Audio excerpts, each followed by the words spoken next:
Diary of a Man in Despair. Friedrich Reck. September 20, 1939.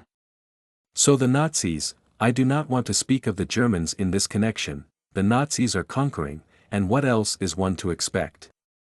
A hopelessly rainy summer has been followed by a clear, sunny autumn, full of the smoky perfumes of that season, with the ground solid and hard-packed and as though made to order for those tanks to roll over and flatten to earth whatever stands in their way, the Polish cavalry, the whole Polish army, and if Poland is ours today, tomorrow it must be the whole world.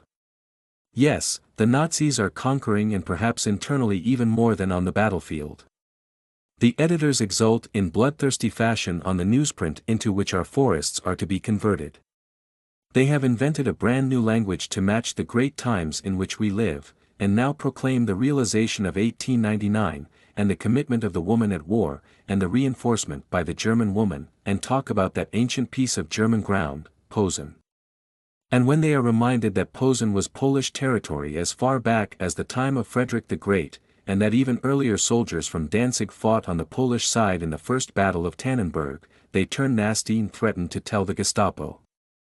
The Nazis are, indeed, conquering, and their war commentators bring new glory to the German language, as they shower the enemy with sparks enough to make him burn for peace, and give him something to chew on that lays him flat on the ground.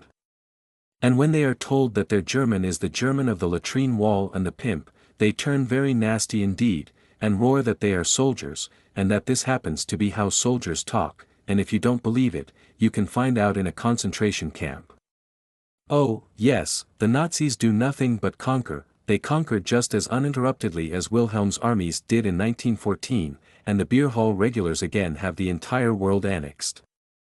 And in the local café, recently, the old one-time medical corps general employed the current jargon in lumping Poles and Englishmen together as pigs, despite the fact that the old man never in his life saw an example of the latter in his natural habitat, so to speak.